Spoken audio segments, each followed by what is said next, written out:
What's going on, Raiders? Duelam here, and today we're going to be talking about week 2 of the Donatello Titan event. All the details you need to know about that. We're also going to be putting my first red on Donatello as well, and we're going to be talking about the blessings for Donatello and the one that I think is best. So if you're ready, let's get into it. But first, make sure you're clicking that download link or scanning the QR code to get Karato Fox Hunter. The second you start the game, an amazing legendary nuker.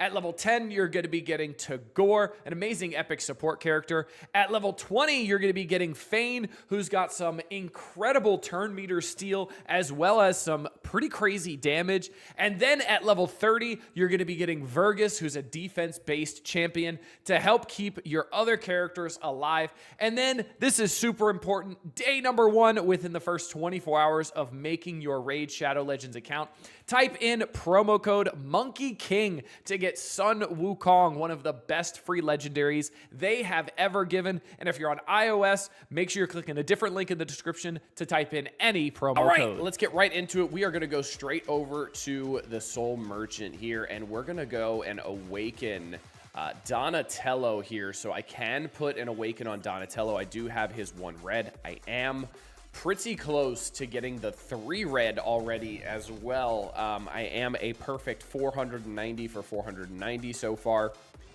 for all the initial events that happened for week 1. So I did get a perfect week.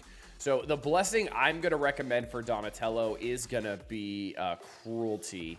And Cruelty is going to be really good, especially for PvE modes, because you're just going to be decreasing the defense until the end of the round. So this is really, really solid. Another solid one can be Brimstone as well. I've really, really, really liked Brimstone. I think it's under Chaos. It is, I remembered. Brimstone's also really good, especially if you have a 5 or a 6 red on somebody, because then this starts activating a lot more often. You get a 60% chance instead. You're also getting a lot of crit damage, resistance, accuracy, all that kind of stuff. So really, really nice there. But I think I'm going to stick with Cruelty here. We do get some defense. We do get some HP as well at the 4 red, which is nice. So the HP is going to help him stack his heals a little bit more. And we're getting that HP at the 1 as well. So we're getting 7,500 HP there, which is really, really nice right off rip. So we are going to be choosing Cruelty for him. And that is going to be the way to go, at least for right now. That's what I'm going to run for the time being. I'm going to do this. I also remember when we pulled the Ancient Shards as well. That tournament just ended, and I was able to secure second place here. So you'll see here, I did get a free legendary skill tome, which was pretty nice. I really don't care about this global leaderboard. Stop it. Stop it, stop it, stop it. Someone scored 250,000 points. That's insane. But yeah, I was able to secure second place for this by just a hair, like 120 points. So that was really nice. Got a legendary skill tome out of that. So I am very, very excited for that. As of right now, we did have a Dungeon Divers just start, and this is part of week 2, but I would say hold off on doing this. Do not do this right now. We are going to talk about that in a second, but right now I am at a perfect 490 out of 490. I have every point available so far, so I am about halfway through the 3rd milestone. It's up to you guys if you want to stop at the 3, but I am 100% going all the way to the 5. What I do like about these events is getting to the 3 is pretty easy, honestly, for a lot of people. And even just getting to a 3 red is big, real big for a character like this. That's given away, that you got obviously from the fragment, not given away, Michelangelo was given away, but still being able to be used for the fragment, and then just getting a 3 red automatically like that is really, really nice.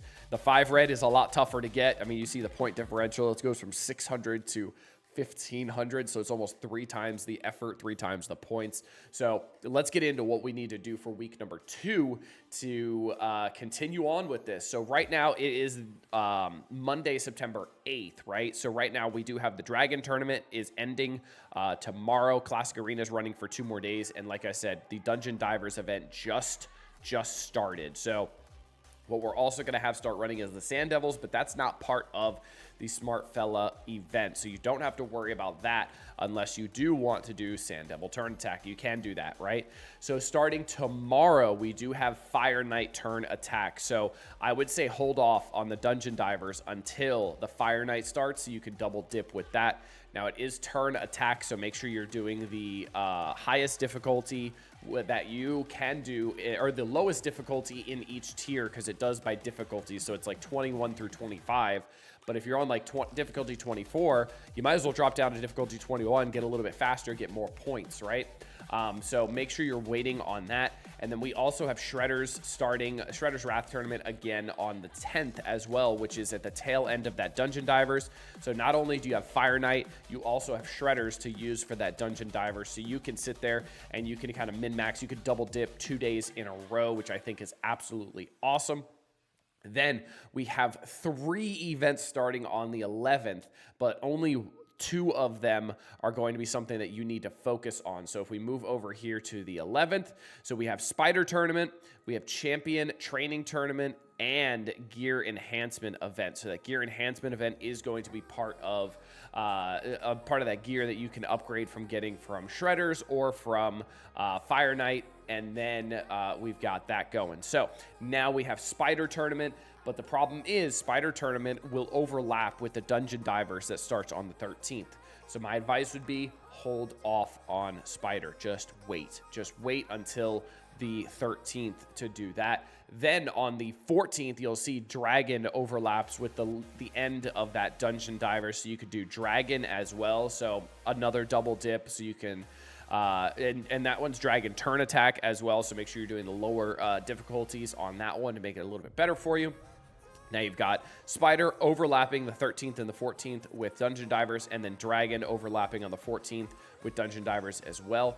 And then we're going to have the Champion Training Tournament and Gear Enhancement here again starting on the 11th. And then on the 12th, we are going to have a Summon Rush event. So this is going to be where it's really helpful to use Ancient Shards instead, because you get more points the better the shards that you use. So I'm most likely going to be pulling my Ancient Shards for this one. I do have 12 ready to go, so I'm most likely going to be pulling those.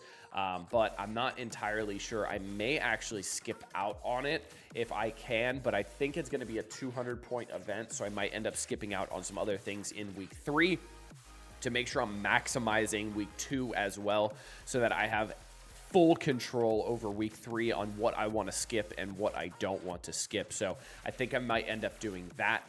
Just because for the point ratio, it's mostly the best to always go for the Summon Rush events, because those are going to be the ones that usually give about 200 points. So that is a lot. So if I do skip that, then that is lowering the room for error at that point. Because again, we do have 250 points to play with when we are looking at this. So that is going to be week 2. Pretty straightforward, honestly. Again, starting today, Dungeon Divers, but wait until tomorrow. We've got Fire Knight Turn starting tomorrow. Then on the 10th, we have Shredders, so that'll overlap with Dungeon Divers as well. Then on the 11th, we do have the Champion Training Tournament, which I would say work on first. Gear Enhancement, which you can max out day 1. Then we have Spider Tournament as well, but again, wait for that until the 13th when Dungeon Divers starts, so you can double dip there. Summon Rush starting this weekend once again. I'm actually curious to see if there's going to be any bonuses. Hopefully there's like a 2x drop for Sacreds, or like a buy one get one for Sacreds, which is always my favorite. And then I'm curious to see if there's going to be a progressive chance for like April Shredder, whoever it is, whatever. That would be nice as well. And then we have a Classic Arena Takedown starting on the 13th. Super easy. Those are always super easy to get through. And then once Spider Tournament ends, we have Dragon Tournament going as well, so that Dungeon Divers will have 2 of the tournaments to double dip. And then again, the Dragon Turn Attack is going to be turns, not going to be the gear that you're getting from it. So make sure you are prepping for that, because that is very important. You want to make sure you are getting every single point possible for this week, because it gives you the most liberty in the last week. So in this week here, you can see there is 670 points here. So what is this going to be, like 1080 or 1060? So it's 490 plus plus 670. So you're at 1,160 points. So then at the end there, you're only going to need 340 points out of the 590 that's going to be on week 3. And that's going to give you a lot of liberty at the end. Most likely another summon rush event or a champion acquisition event. I can never remember what they're called, but that's going to make it a lot easier because then you can completely skip one of them instead of having to panic and figure out what to do because you decided to skip a couple events here. But honestly, there's really no events worth skipping in week 2, other than maybe the Summon Rush event if you're waiting a little bit, or maybe you want to see what's in week 3. Presuming the Summon Rush event is going to be 200 points like it usually is, and then you'll have 50 points to play with in week 3. But again, I like to stay prepared. I'd rather prepare for everything and get every point possible until week 3 and then go from there. So that's pretty much where we're at with that. I hope you guys enjoyed this one. Let me know what you guys' plan is for week number 2, where you guys are going to be focusing, and make sure you're clicking that download link to start Raider Shadow Legends the best way possible is 3 epics, 3 legendaries, including good old Michelangelo 100% for free. You're also going to get his 5 red. He is going to be absolutely insane. I'm so excited to start using him. I used him a little bit actually, and he was really fun to watch with him and Donatello. I am going to have some gameplay with them once I get them fully hashed out. I did finally get the masteries on them, all that kind of stuff, so I really want to see where they're going to shine, and I'll probably start throwing them in some of my content so you guys can see how good they really are. But that's going to be it for this one. I hope you guys enjoyed. Until next time, this has been Dolem. Later, Raiders.